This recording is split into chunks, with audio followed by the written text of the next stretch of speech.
Well, good morning, good afternoon, whatever time it is you're listening, everyone. This is one of many little snapshot videos we're going to do to introduce different topics, different subjects around ASIS International and specifically for our ASIS UK members. My name's Tim Molden. I look after membership on the board, and I'm delighted to be joined by Rich Stevens. Rich, hello, welcome. Hi, Tim. Thanks very much for having me. Great. Rich is a fellow board director, and I'll allow you, Rich, to introduce yourself and what you do for the board. Thanks, Tim. Hello, everyone. Yeah, Rich Stevens. I'm the director with responsibility for certification and education within the ASIS UK chapter. So I look after the ASIS certifications, the Chartered Security Professional license that we hold, and then any other education and learning matters that anyone has about their professional development. Fantastic. So it's quite appropriate then that I'm interviewing yourself or having a brief chat with you, because I wanted to do a little slot and a little section on certifications. I know it's something, even as a board director, sometimes can be quite confusing to navigate my way through.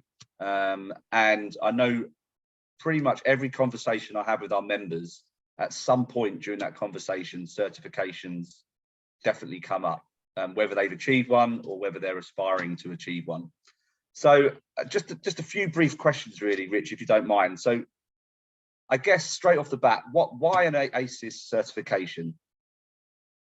Yeah, but brilliant question, Tim. I mean, most people when they join are looking to embark upon a certification journey. I think people recognise the value in an ASIS certification. They are world renowned, they are globally applicable, and they very much are the gold standard for international security certifications, and easily recognised.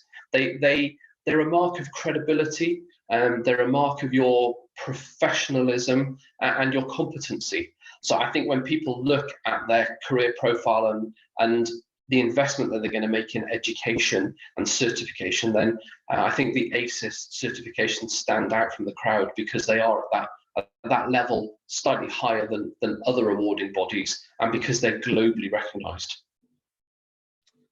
Fantastic. Yeah, that I couldn't agree more. And I'm seeing more and more on job descriptions, job adverts, UK and US based, to be honest.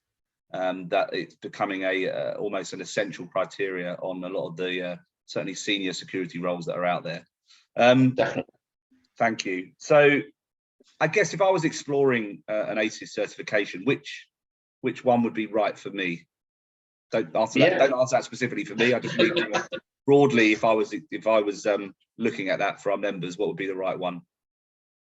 Yeah, I mean, so there are four certification pathways that are available to people, and each one comes with a slightly increasing requirement for professional experience and education. So if I start at the first run of the tier and the associate professional, protection professional, the APP is really our introductory certification. So it's designed for people who are relatively new in their security career.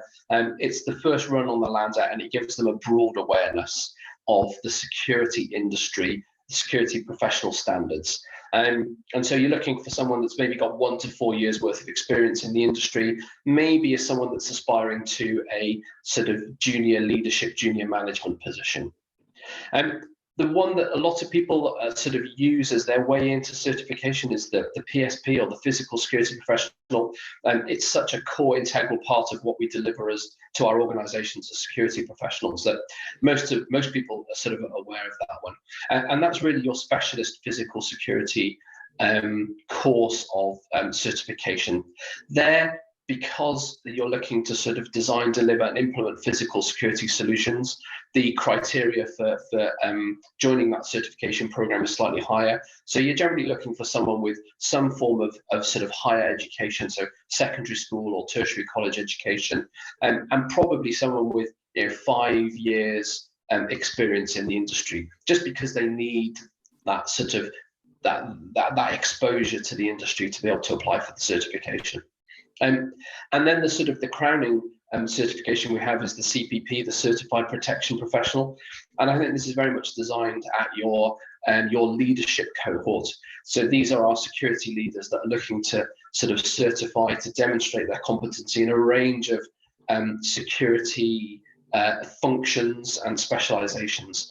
And again, they're looking for someone probably with about 9 years experience, and that does vary depending on your education experience as well. So those people perhaps with bachelor's degrees or master's degrees or higher, then the qualifying experience sort of dials down a little bit. But it's really designed at those people that are looking to take their career onto the sort of the senior leadership roles. There is a fourth qualification, the PCI, the Professional Certified Investigator, and that is a little specialist, and so I don't cover it in a great amount of detail. It is available for anyone that has a specialism in investigations, and again, you're looking for maybe 5 years worth of experience and a sort of a formal tertiary education. But the ones that most of our membership hold in the UK are either the APP, the PSP, or the CPP, and those are the sort of the core certifications that ASIS offers. Thank you. Yeah, I know from speaking to members, I know the APP, when it was introduced a little while ago, was that real kind of bridging the gap between some of the others that you mentioned. And something that's very close to my heart, which I know is close to yours as well, is obviously the transitions piece that we do, whether it be military or policing. A lot of our members come from that field, and those years of experience that you mentioned can also, those years either in the military or the police, can qualify sometimes for those certifications, can't they? Absolutely, yes. All that depth of experience, most people by that rationale are sort of almost overqualified. But yes, absolutely, previous experience in the military and the police absolutely counts as qualifying experience, and is really important to include in an application if that's you, if that's your background. Great, thanks, Rich. So I've decided what one I want to go for. I've decided the one that suits me best. How do I go about it? What's the process to do it? Yeah, great question. So the process is relatively similar for all of them. So really, once you've decided on your certification course, and there is a guide available to give you a little bit more information on the ASIS International website, really it's about then making the application. The application is made to ASIS International. It's an online application, and really here they're looking for you to just demonstrate that you meet the eligibility criteria. You might have to provide a few documents or a few case examples to show that. They're looking for a referee as well, or a reference who would sort of corroborate your application. Very often an ASIS member is the best person for that. And you pay the registration fee. There is a fee, and effectively the fee gets you onto the program of study, and it pays for your exam. So that's what your initial upfront fee does. Once you are approved on the course of study, you effectively have a 2-year window, and how you navigate from successful application through to sitting the exam really depends upon your educational preferences, on your time management, on your circumstances. And so there are a range of solutions that suit different types of learning styles and different sets of circumstances. But really how you navigate from application to, or from successful application to exam is up to you. You will need to purchase some core materials, the POA, possibly some of the study guides, and then there are a range of other resources that you can buy from ASIS International to sort of augment your study. Some people will just buy the books and plow through the books and read them and sit the exam. Some people might like to buy the study cards or some of the course material and take some of the sample online tests that are available from ASIS and then sit the exam. Some people prefer to sign up with a partner or a vendor and maybe do an intensive study period and sit the exam at the end of that. So really, those are the sort of the traditional pathways.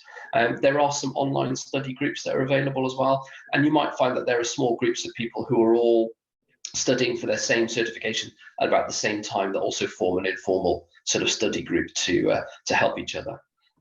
But you then, once you're ready, you go back on and book your exam. You can either sit your exam at home, or you can sit your exam at a Prometric test centre, whichever is your preference. And then the exam formats are relatively similar. They are a series of sort of structured questions. For example, it's 125 questions for the PSP. It's 200 questions for the CPP, and you sit the exam online. And very often you'll get an indication from the system automatically as to whether you've been sort of broadly successful in the exam or not. So that's a sort of an outline of the process that gets you through the application process, through the study phase, and then to sit the actual exam.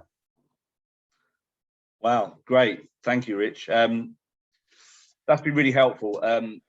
Any broader considerations that our members should have when they're planning or thinking about certifications? Yeah, definitely. I think so. When you embark upon a course of study, it is quite a commitment. It's a commitment of time, of resources, of money, and you have to make a few sacrifices along the way as well. So whilst you have a 2-year window, very often the recommendation is once you've embarked upon your course of study, try and, if possible, do it in the first 6 months.